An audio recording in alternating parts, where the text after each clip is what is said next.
ಅನೇಕತ್ವಾತ್ ಸಂಶಯಸ್ಯ ಬಹುತ್ವಾತ್ ಗುರುವಿನ ನ ಜ್ಞಾತೇನ. ಗುರು ಇಲ್ದ ತಿಳಿಯಂಗೇ ಇಲ್ಲ ರೀ. ಓದ್ಲಿಕ್ಕೆ ಎಷ್ಟೊಂದು ಪುಸ್ತಕ ಅದಾವಂತೇಳಿ ನಾವೆಲ್ಲ ಸ್ಟಾರ್ ಡಸ್ಟ್ ಓದ್ತೀವಿ ರೀ. ಡಸ್ಟ್ ಹಾಕೊಳ್ಳೋದ್ರಿ ತಲೆಯೊಳಗೆ. ಅವ್ರು ತೊಗೊಂಡು ನಾವೇನು ಮಾಡೋಣ್ರಿಪ್ಪ. ನಾವು ತಿಳ್ಕೊಂಡೆ ಅವರೆಲ್ಲ ನಾಟಕ ಮಾಡೋರ್ರಿ. ನಾಟಕ ಮಾಡೋರ್ದು ತೊಗೊಂಡು ನಾವು ಏನು ಅದಕ್ಕೆ ಕೇಳಬೇಕು. ಈಗಿನ ಕಾಲದಲ್ಲಿ ಮಕ್ಕಳು ಶಾಣ್ಯಾಗ್ಯವ್ರಿ. ಅವ್ರು ಸ್ಟಾರ್ ಡಸ್ಟ್ ಏನು ಓದಂಗಿಲ್ಲ ರೀ. ಎಷ್ಟು ವಿಸ್ಡಮ್ ಅಂತೇಳಿ ಒಂದು ಪುಸ್ತಕ ಬರ್ತೈತಿ ರೀ, ಭಾಳ ಚಂದ ಇರ್ತೈತಿ. ನಮ್ಗಿಂತ ಶಾಣೆ ಮಕ್ಳು ಅದಾವ್ರಿ ಈಗಿನ ಕಾಲಕ್ಕೆ.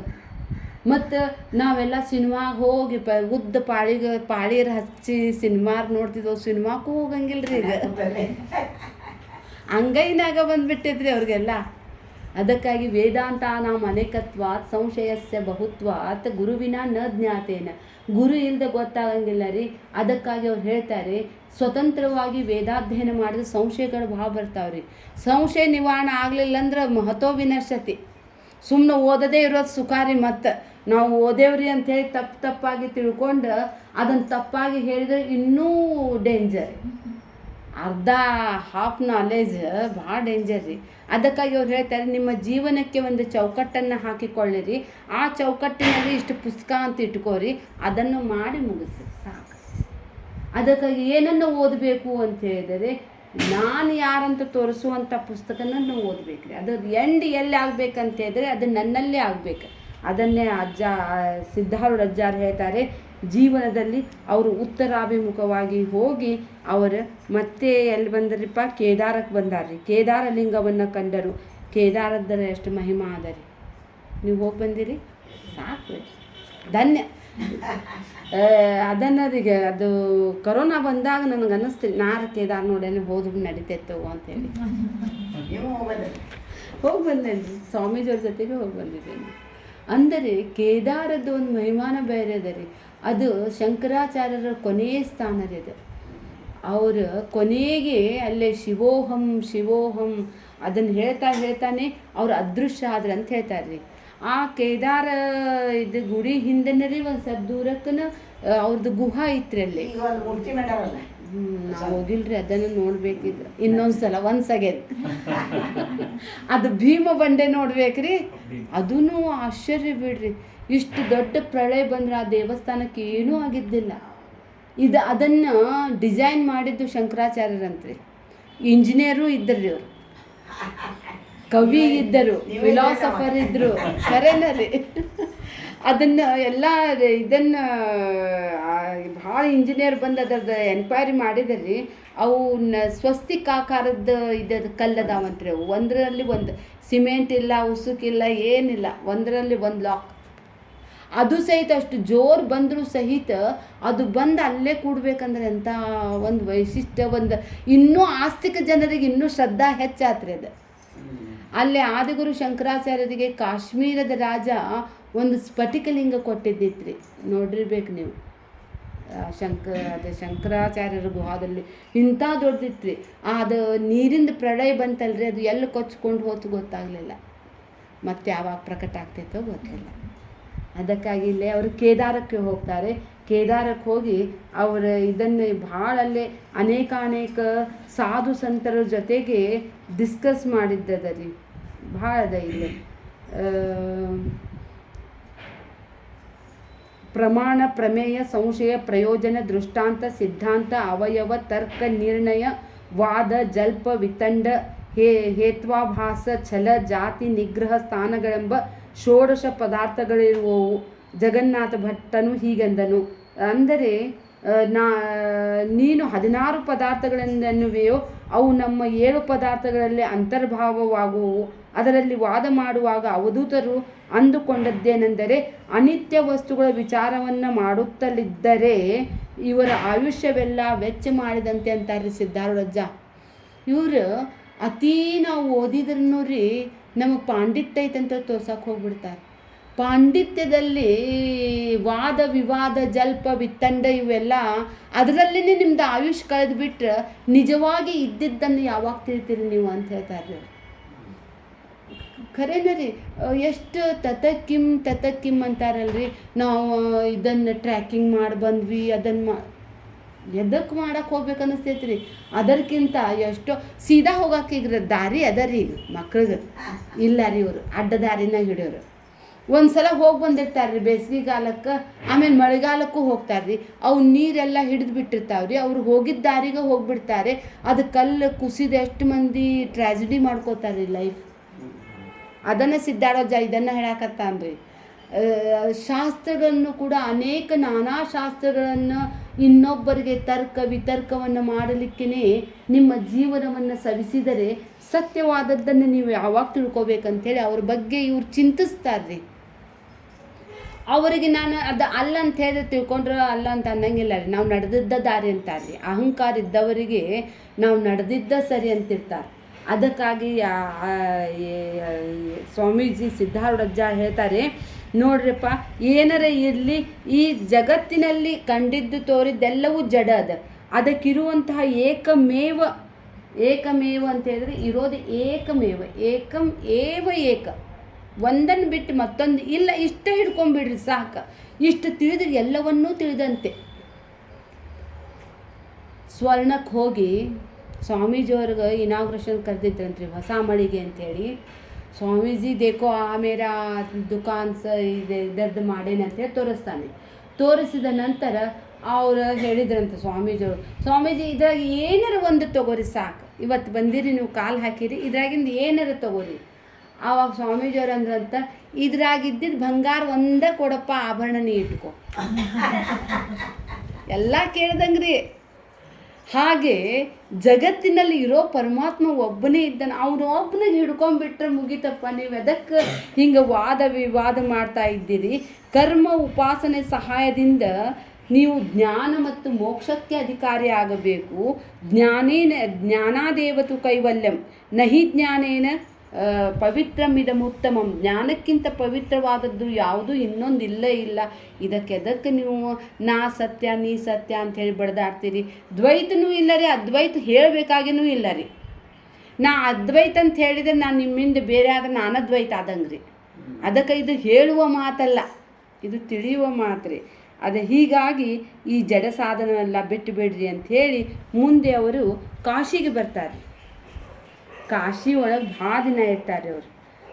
ಎಲ್ಲ ಸಾಧು ಸಂತರಿಗೆ ಕಾಶಿ ಪವಿತ್ರ ಸ್ಥಾನ ರೀ. ಅಲ್ಲಿ ಅನೇಕಾನೇಕ ವಿಶ್ವವಿದ್ಯಾಲಯಗಳಿದ್ವು ರೀ. ಅನೇಕಾನೇಕ ಸಾಧು ಸಂತರು ಆ ಗಂಗೆಯ ತಟದಲ್ಲಿ ವಾಸವಾಗಿದ್ದರು. ಅಲ್ಲಿ ಅವರ ಜೀವನದ ಪಾವಿತ್ರತೆ ಮತ್ತು ಇನ್ನಾದರೂ ಸಹಿತ ವಿಶ್ವೇಶ್ವರ ಪರಮಾತ್ಮ ಶಿವ ಇನ್ನೂ ಅಲ್ಲಿ ಪ್ರಕಟ ಆಗ್ತಾನೆ ಎನ್ನುವಂಥ ಉಲ್ಲೇಖನೂ ಅದ ರೀ. ಶ್ರದ್ಧಾವಾನ್ ಲಭತೆ ಜ್ಞಾನಂ. ಅದಕ್ಕಾಗಿ ಅವರು ಕಾಶಿಯೊಳಗೆ ಪೂರ್ವದಲ್ಲಿ ವ್ಯಾಸ ಮುನಿಯು ಕೂಡ 3 ದಿನ ಇವ್ರು ಯಾರೂ ಅನ್ನನ ಕೊಡೋಂಗಿಲ್ಲ ರೀ ಅಲ್ಲಿ. ಅವಾಗ ಅವ್ರ ಮನಸ್ಸಿನಲ್ಲಿ ಮಾಡ್ಕೋತಾರೆ, ಹೋಗಲಿ ಬಿಡ, ಕಾಶಿ ಒಳಗೆ ವ್ಯಾಸ ಮಹರ್ಷಿನೂ ಸಹಿತ 3 ದಿನ ಉಪವಾಸ ಮಾಡ್ಯಾನಂತ.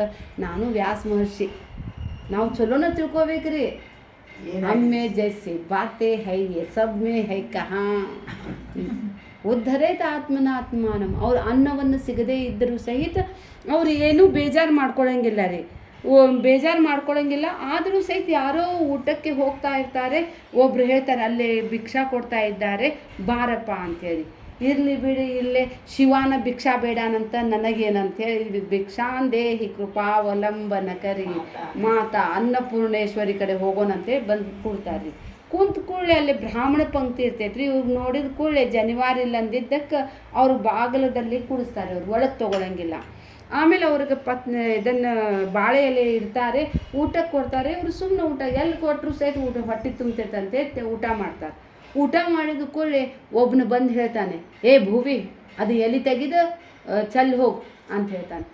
ಅಂದ್ಕೂಡಿ ಇನ್ನೂ ಊಟ ಮಾಡ್ತಿರ್ತಾರೆ, ಸುಮ್ಮನೆ ಊಟ ಮಾಡ್ತಿರ್ತಾರೆ. ಇನ್ನೂ ಹೇಳಿದ್ದೆ ಕೇಳಿಸ್ತಾ ಇಲ್ಲ ನೀನು, ಅದನ್ನು ಎಲೆ ಎತ್ತಿ ಹೊರಗೆ ಚಲ್ಲಿ ಹೋಗಂತ ಹೇಳ್ತಾನೆ. ತೆಗಿಲಿಲ್ಲ ಅಂದ್ರೆ ಏನು ಮಾಡ್ತಿ ಅಂತ ಅಂದ ಕೂಡಲೇ ಎದಕ್ಕೆ ತೆಗಿಯಂಗಿಲ್ಲ ಅಂತ ಹೇಳಿದ್ರೆ, ನಿಮ್ಮಪ್ಪ ಬಂದು ತೆಗಿತಾನೆ ನಿಲ್ಲೆ ಅಂತ ಹೇಳ್ತಾನೆ ರೀ. ಅಂದ ಕೂಡ ಅವ್ರ ಸಿದ್ಧಾರೂಢಜ್ಜ ಹೇಳ್ತಾರೆ, ಹೌದು ನಮ್ಮ ಅಪ್ಪನ ಬಂದು ತೆಗಿತಾನಂತೆ. ಹಂಗೆ ಬಿಟ್ಟು ಹೋಗ್ಬಿಡ್ತಾರೆ ರೀ. ಅವ್ರು ಬಿಟ್ಟು ಹೋದ ಕೂಡಲೇ ಸ್ವಲ್ಪ ಕ್ಷಣಾರ್ಧದಲ್ಲಿ ಅವ್ರು ಹೋಗ್ತಾರೆ. ಹೋದ ತಕ್ಷಣ ಅಲ್ಲಿ ಒಬ್ಬ ಜಟಾಧಾರಿ ಆಗಿರುವಂಥ ಯುವಕರಿ, ಸುಂದರ ಯುವಕ ಬಂದು ಅದನ್ನು ಎಲ್ಲ ಎಲೆ ತೆಗಿತಾನೆ ರೀ. ಎಲೆ ತೆಗೆದು ಕೂಡಲೇ ಅವ್ನು ನೋಡಿದ ತಕ್ಷಣ ಅವರು ಒಂದು ವಿಭೂತಿಗೆ ನೋಡ್ದಂಗೆ ಪರಮಾತ್ಮನ ಬಂದ ನಂಗೆ ಅಷ್ಟೆ.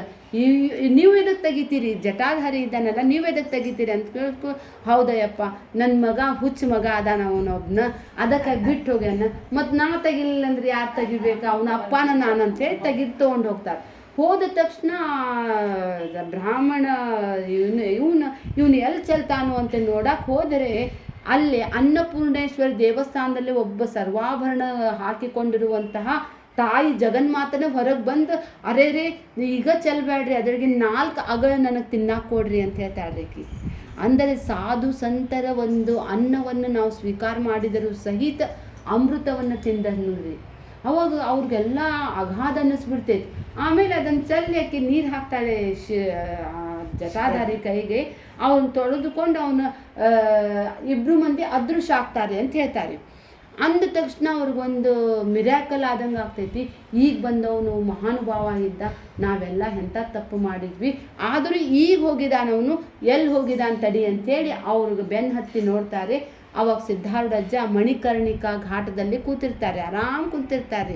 ಜ್ಞಾನಿ ಯಾವಾಗಲೂ ಆರಾಮ್ ಕೂಡ್ತಾನೆ ನೋಡ್ರಿ, ಅದನ್ನು ತಿಳ್ಕೊಬೇಕು.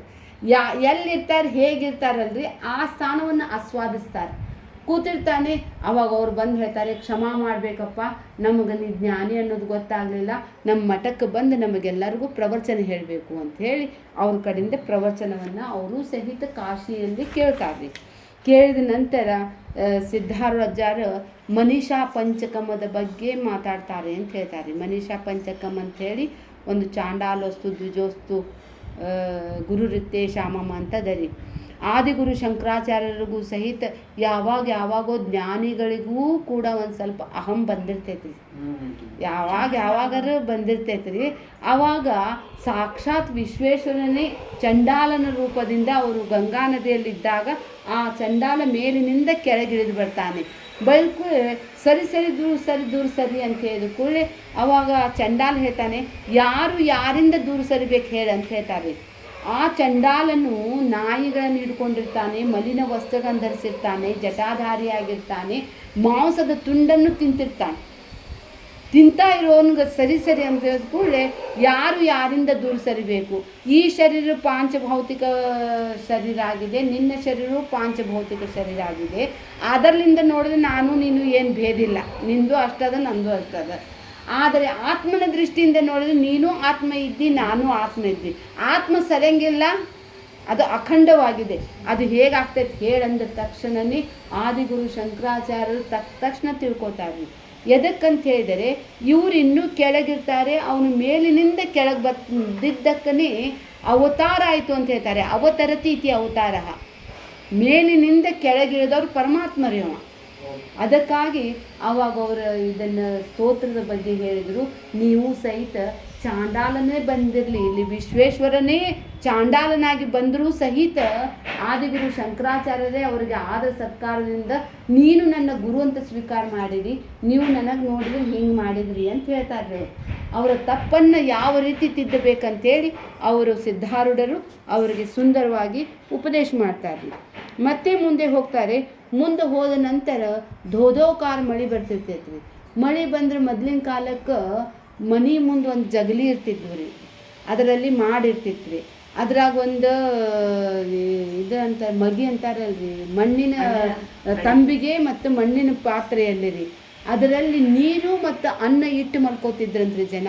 ಯಾರಾದರೂ ನಡ್ಕೊಂತ ಹೋಗೋರು ಆ ಜಗಲಿ ಮೇಲೆ ಅಂದರೆ ಒಂದು ಚಾಪಿನೂ ಇರ್ತಿತ್ತು, ಆ ಚಾಪಿ ಮೇಲೆ ಮಲಗೆದ ಅನ್ನ ತಿಂದು ಅವ್ರ ಮುಂದೆ ಹೋಗ್ಬೇಕ್ರಿ.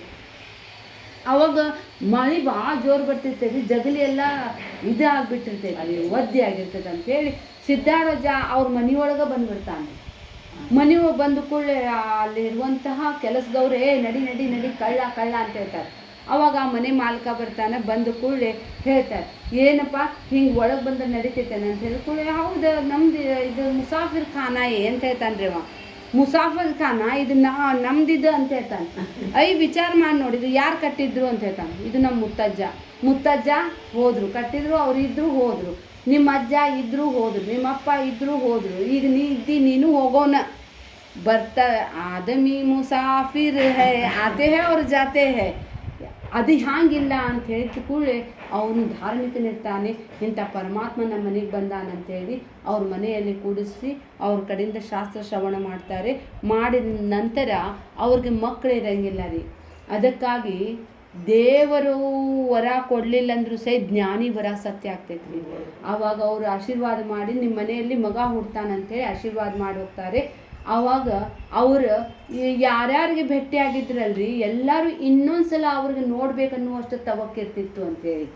ಮುಂದೆ ಮತ್ತೆ ಅವರು ಹೀಗೆ ಇದನ್ನು ಮಾಡ್ತಾ ಮಾಡ್ತಾ ಎಲ್ಲಿಗೆ ಬರ್ತಾರಪ್ಪ ಅಂತ ಹೇಳಿದರೆ ಗಂಗೆಗೆ ಗಯಾ ಕ್ಷೇತ್ರಕ್ಕೆ ಬರ್ತಾರೆ ರೀ.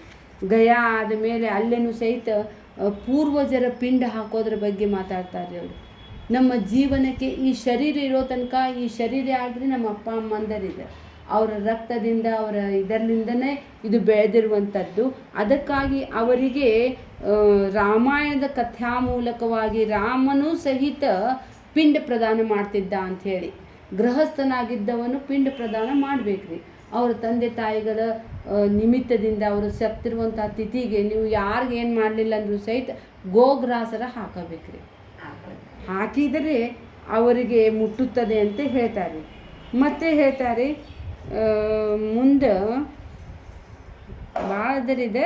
ಆದರೂ ಸಹಿತ ಅವರು ಅನೇಕ ದೇಶ ವಿದೇಶಗಳನ್ನು ಎಲ್ಲ ಸಂಚಾರ ಮಾಡಿ ಒಂದಕ್ಕಿಂತ ಒಂದು ಸುಂದರವಾದ ಇದದವ್ರಿ ಇಲ್ಲಿ ಡಿಸ್ಕಷನ್ ಅದಾವ್ರಿ.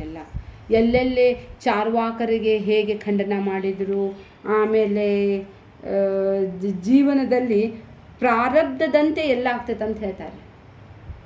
ಜ್ಞಾನಿಗೆ ಪ್ರಾರಬ್ಧ ಇಲ್ಲ ರೀ. ಖರೆ ಅಂದ್ರೆ ಸಂಚಿತ ಮತ್ತು ಆಗಾಮಿ ನಷ್ಟ ಆಗ್ತೈತಿ, ಆದರೆ ಪ್ರಾರಬ್ಧ ಇದ್ದಂತೆ ತೋರ್ತೈತಿ ರೀ. ಆದರೂ ಸಹಿತ ಜ್ಞಾನಿಗೆ ಶರೀರ ಪ್ರಾರಬ್ಧವಶ ಇದ್ದರೂ ಸಹಿತ ಜ್ಞಾನಿ ಅದು ನಾನು ಅನ್ನಂಗಿಲ್ಲ ರೀ.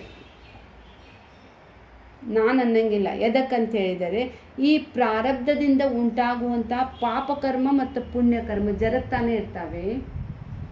ಜರುಗಿದರೆ ಜ್ಞಾನಿ ಇದು ಶರೀರವೇ ನಾನಲ್ಲ ಅಂದಮೇಲೆ ಅವ್ರಿಗೆ ಪಾಪ ಪುಣ್ಯನ ತಟ್ಟಂಗಿಲ್ಲ ರೀ. ಅದಕ್ಕಾಗಿ ಆದಿಗುರು ಶಂಕರಾಚಾರ್ಯ ಹೇಳಿದ ಹಾಗೆ ನ ಪುಣ್ಯಂ ನ ಪಾಪಂ ನ ಸೌಖ್ಯಂ ನ ದುಃಖಂ ನನಗಿಲ್ಲ. ಹಾಗಾದರೆ ಜ್ಞಾನಿಯಿಂದ ಆಗುವಂಥ ಪಾಪ ಪುಣ್ಯಗಳು ಯಾರಿಗೆ ಹೋಗ್ತಾವಂತ ಕೇಳ್ತಾರೆ ಅವರು.